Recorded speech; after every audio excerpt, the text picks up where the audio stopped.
হয় যেহেতু ক'ব লাগিব এটা অতিকে দুখ লগা এটা খবৰ যেহেতু গোৱালপাৰাত কালি নিশা বন্যহস্তীৰ আক্ৰমণত দুজন লোকৰ মৃত্যু হৈছে একেটা পৰিয়ালৰ দুজন লোকৰ মৃত্যুৰ খবৰে এতিয়া সমগ্ৰ জিলাখনতে কঁপাই তোলা পৰিলক্ষিত হৈছে আৰু যেহেতু দীৰ্ঘদিনৰ পৰাই গোৱালপাৰা জিলাখনত বন্যহস্তীৰ যি উপদ্ৰৱ চলি আছিল আৰু কালি নিশা গোৱালপাৰাৰ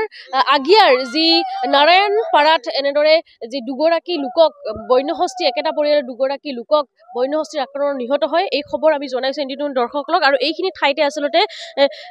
মৃত্যু হৈছিল যি মহিলা আৰু এগৰাকী পুৰুষৰ আৰু একেটা পৰিয়ালে ক'ব লাগিব ৰঞ্জন ৰায় আৰু ৰঞ্জন ৰায়ৰ ভাই বোৱাৰী আচলতে ৰূপালী ৰায় এই দুগৰাকী লোকৰ আচলতে মৃত্যু হৈছিল কালি হাতীৰ আক্ৰমণত আৰু নিশাৰ ভাগত ইয়াত যিহেতু স্থানীয় লোকে পৰিৱেশ কিছু পৰিস্থিতি ইয়াত উত্তেজনা সৃষ্টি কৰিছিল বা তেওঁলোকৰ ক্ষোভিত হৈ পৰিছিল বন বিভাগৰ ওপৰত আৰু তাৰ পিছতে যেহেতু ইয়াৰ যিখিনি মৃতদেহ আচলতে বন বিভাগে চমজাই ল'ব আহিছিল যদিও স্থানীয় লোকে বন বিভাগক এই মৃতদেহটো লৈ যাবলৈ দিয়া হোৱা নাছিল কিয়নো ইয়াত দীৰ্ঘদিনৰ পৰাই বন্যহস্তীৰ উপদ্ৰৱ চলি আছে কিন্তু বন বিভাগে কোনো ধৰণৰ গুৰুত্ব দিয়া নাই কোনো ধৰণৰ সময়মতে বন বিভাগ উপস্থিত নহয় তাৰ ফলত আচলতে দীৰ্ঘদিনৰ পৰাই যিহেতু হাতী মানুহৰ সংঘাত ইয়াতে তীব্ৰ ৰূপ ধাৰণ কৰিছিল আৰু কালি নিশা এনেদৰে এটা ঘটনা সংঘটিত হয় তাৰ পিছতে ইয়াত ৰাইজ উত্তেজিত হৈ পৰে বন বিভাগৰ ওপৰত তেওঁলোকে খুব উজাৰে যিহেতু স্থানীয় লোক আছে স্থানীয় লোকসকলৰ পৰা জানিবলৈ বিচাৰিম কিন্তু কেতিয়া হৈছিল আচলতে ৰাতি নিশা কেইটামান বজাত তো আমি সন্ধিয়া 6টাৰ পৰাই হুলস্থুল হৈ আছিলে তো তাৰ পিছত এনেকে হুলস্থুলটো মানে পথাৰত খাই থকাৰ পিছত তেতিয়ালৈকে মানে ৰাতি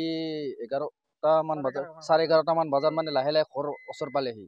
তাৰ পিছত এনেকে আমি ফৰেষ্টাৰ বিভাগক আমি জনালো যে ফোন কৰিলো সিহঁতে মানে 1-1.5 ঘণ্টাৰ পিছত লেট কৰি আহিছে যদি সিহঁতে মানে এডভান্স আহিলে তেতিয়াহ'লে ইয়াত আমাৰ এই দুগৰাকী আমি মানুহক আমি নেহৰুৱালো হয় সিহঁতক আমি যোৱাকালিও ফোন কৰিছিলোঁ সিহঁতে মানে পথাৰতহে আছে বুলি এনেকুৱা কৰি আমাৰ ফোন কলটো মানে ডিছকানেক্ট কৰি কিনে সিহঁতে এনেকৈ থাকি গ'ল তাৰ এই ফৰেষ্টাৰ বিভাগ আমি তীব্ৰ ভাষাৰে আমি গৰিহণা দিছোঁ কাৰণ সিহঁতে যদি আমাৰ আজি আহি পালে হয় তৎক্ষণাত এই ঘটনা আজি নহ'ল হয় এতিয়ালৈকে আমি গোটেই ৰাতি আজি 5 দিনকৈ হ'ল টোপনি মাৰিব পৰা নাই দিনটো হ'লে আমাক খেতি পথাৰত ধান চাপাব যাব লাগে আমাৰ কিমান কষ্ট হৈছে সিহঁতে যদি গধূলি আহি কিনে ইয়াত যদি গৃহস্থৰ ওচৰত যদি অলপ ডিউটি দি থাকে সিহঁতে আমি বহুত ভাল পালে হয় সিহঁতে এইটো কামটো নকৰি কিনে অলৰেডি মানে বহুত লেট কৰি আহে গৃহস্থৰ খৰচত চাহ পানী খুজিব গৰম পানী খুজিব আমি সকলো সুবিধাখিনি দিওঁ সিহঁতে তাৰ ফলতো ইমান কাবিলতি কিয় দীৰ্ঘদিনৰ পৰা চলি আছে হয় বাইদেউ হয় বহুত দিনৰ পৰা তাৰ পিছত জানাৰ পিছত সিহঁতে কিয় ইমান কি কৰি আছে যিহেতু বিগত 2 মাহৰ পৰা ইয়াত এনেদৰে যিহেতু বন্যহস্তীৰ উপদ্ৰৱ চলি আছে এই যি মহিলাগৰাকী আছে মহিলাগৰাকীৰ স্বামী আছে তেওঁ যিহেতু প্ৰত্যক্ষ কৰিছিল কালি সেই আপুনি দেখিছিল নিশ্চয় এইখিনি যেতিয়া নিশা এইখিনি সময়ত আপোনালোকে ক'ত আছিলে মই আছিলোঁ চোতালত টিহি আছিল মোৰ ঘৰৰ বাৰিন্দাত পিছত মই ক'লো পালাকৈ মই এতিয়া দৌৰাইছোঁ মোৰ পিছে পিছে সি দৌৰাইছে পিছত মই ইপিনে দৌৰালো তাই ইপিনে আহিছে দুটা হাতী আছিল দুটা হাতী বহুত আছিল এটা পিতেই তাক এটা আহিছে দুটা ল'ৰা পাথাৰৰ পৰাই পিতেই আহিছে দুটা ল'ৰাক আমাৰ চোতালৰ মাজেদি আহিছে আপোনালোকে পলাবলৈ চেষ্টা কৰিছিল পলাব মানে আমিতো ভাত খাই অলপ ৰেষ্ট লৈছিলোঁ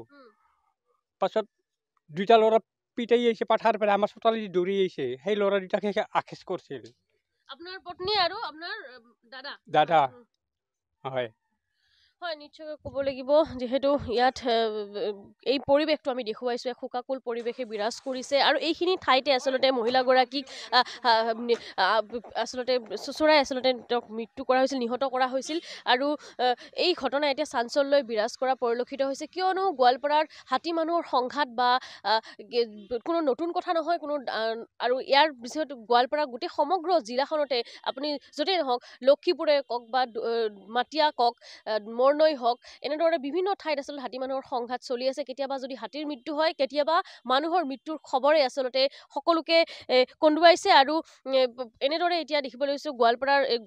এই অঞ্চলৰ ৰাইজসকল এতিয়া এনেদৰে ক্ষোভিত হৈ পৰিছে বন বিভাগৰ ওপৰত লগতে তেওঁলোকে যে বন বিভাগ যে সময়মতে আহি নাপায় ইয়াত যে বন্যহস্তী যে উপদ্ৰৱ সেয়া ৰোধ কৰিব পৰা নাই তাক লৈ এতিয়া তেওঁলোকে খুব উজাৰ পৰিলক্ষিত হৈছে আৰু কেইজনমান লোকৰ পৰা তেওঁলোকৰ মন্তব্য ল'বলৈ চেষ্টা কৰিম দাদা কি ক'ব যিহেতু আপোনালোকৰ ইয়াতে অঞ্চলটোত বন্যহস্তী উপদ্ৰৱ চলি আছে এতিয়া কি ক'ম মানে এতিয়াতো আমি তেখেতে ক'লে যিখিনি ক'ব লগা আমিতো বন বিভাগৰ মানে কোনো সাহায্য বিষয় পোৱা নাই এতিয়ালৈকে গতিকে আমি এটা আশা কৰোঁ যে আমাৰ মানে এটি শীঘ্ৰে এটা মানে আমাৰ ইয়াতে বন বিভাগৰ পৰা ব্যৱস্থা কৰিব লাগে নিৰাপত্তা ব্যৱস্থা কৰিব লাগে সময়মতে যাতে টাইমমতে আহি পায় নিৰাপত্তা দিব পাৰে সেইখিনি আমি ক'ব লগা কি যেহেতু এই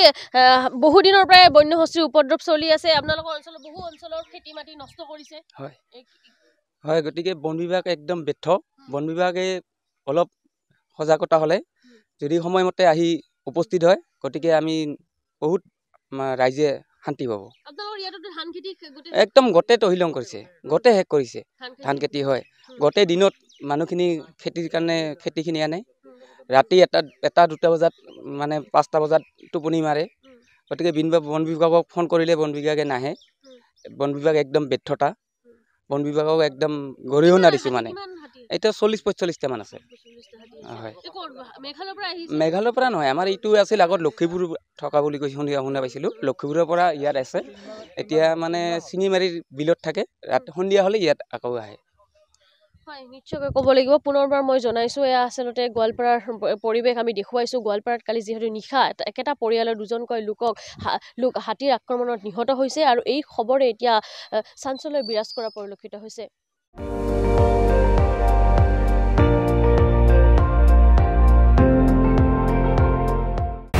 আপুনি চাই আছে ND24